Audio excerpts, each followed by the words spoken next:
Maganda at mapagpalang araw sa ating lahat ngayong buwan ng pag-ibig. Let me share to you dahil kahit hindi naman ako perpekto at kahit hindi ako eksperto, pero meron akong natatagong sikreto sa isip ko. Ayan ang isi-share ko sa inyo ngayong araw na ito.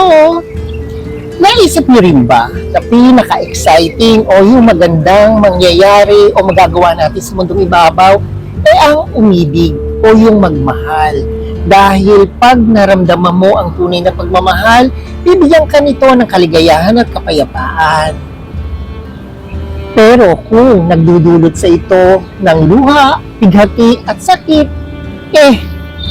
baka hindi ito tunay na pag-ibig at hindi ito nagmumula sa ating poong may kapal.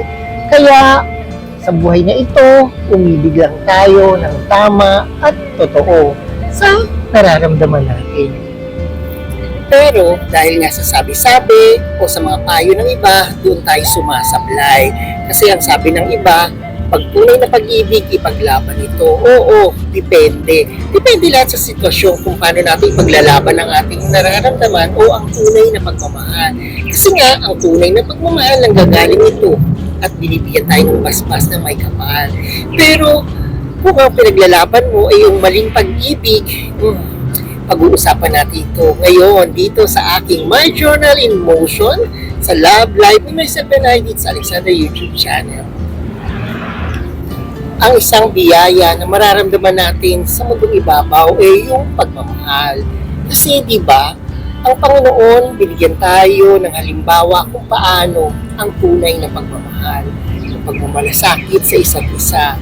Pero kung ito ay gumagambala sa ating kapaligiran o sa ating sarili o sa kapwa-tao natin, baka hindi ito nanggagaling sa ating Panginoon.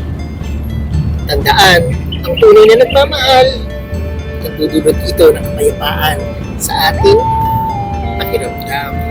Pero kung nagdudulot ito ng kapahamakan o ng hindi natin magandang nararamdaman o hindi magandang sitwasyon, baka pinipilit mo lamang ang pag-ibig na iyong nararamdaman.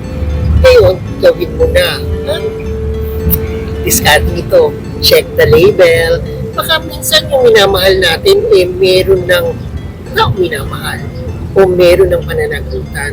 Huwag na natin isiksik ang ating sarili kasi hindi ito para sa atin. Kasi nga, ang tunay na pagmamahal may kapayapaan. At ang tunay na nagmamahal, ito ay makikita natin sa ating sariling kabaitan. Napakalawak ng salitang pagmamahal o yung salitang pag-ibig. Kasi, di ba, hindi mo alam kung kailan ito tama o kailan ito mali. Kasi kung ating pagkakaisipin ng taong nagmamahal ng tama, may kapanatagan at may kasiyahan. Pero kung ito ay pinipilit lamang natin, ito ay may kaukulang bighati o sakit o luha sa ating bibig. Ang pinakamasarap na mararamdaman natin sa mundong ibabaw ay ang pagmahal o ang umibig. Kaya huwag natin kaliligtaan ang mga bagay na ito. Diba, napakasarap umibig, pero depende nga sa sitwasyon. Pero ikaw ay iibig, ipaglaban mo kung ito ay totoo. Pero kung ito nga ay hindi karapat-dapat o hindi tamang pag-ibig, itigil mo na ito. Kasi sa una't-una pa lang, sa huli, ikaw rin ang masasaktan. Wala naman talagang eksperto pagdating sa larangan ng pag-ibig, kaya paghandaan natin ito kasi hindi natin alam kung ano magiging dulot nito sa buhay natin. Madalas, nasasaktan pa rin tayo kahit handa na tayong umibig. Basta, masarap umibig, masakit ang magmahal, lalo na kung may pananagutan na. Ika nga ni Claire. Kaya habang tayo nabubuhay, umibig ng tapat para matagpuan natin kung sino ang taong para sa atin. Ang pinakamatapang daw na tao ay yung handang masaktan sa larangan ng pag-ibig. Totoo naman, kasi hindi naman natin alam kung kailan tayo talaga iibig.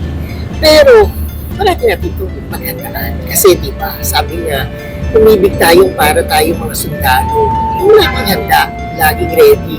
Masaktan man tayo o maging masaya, dapat tanggapin natin to ng buo-buo sa ating sarili. Tandaan, sa lahat na nagmamahal, marami tayong pagsubok na pagdaraanan. Kasi yun yung talagang way para malaman natin totoo ba ito o hindi. Kasi masarap magmahal. Kasi di ba, clueless, hindi natin alam. Hindi natin alam kung sino ang tamang tao para sa atin. Kasi minsan yung iba, kasal na, o kaya nagsasama na ng matagal na matagal, pero hindi pa rin sila nagiging matagumpay. Kaya nga doon nagtatalo kung may forever ba o walang forever. Para sa akin may forever. Hindi mo lang natagpuan sa mundong ibabaw ang pagmamahal. Malay mo, sa kabilang buhay, nandun ang forever. Basta may forever, dito man o sa kabilang buhay. Ang sitwasyon, parati nasa dalawa. Kasi merong hindi forever, merong forever. Ang mga taong nasaktan, kadalasan sinasabing walang forever. Pero yung mga nakatagpo ng tunay na pagmamahal sa mundong ibabaw, syempre may forever. Kaya ang salitang forever depende kung sinong tao ang nakaramdam nito.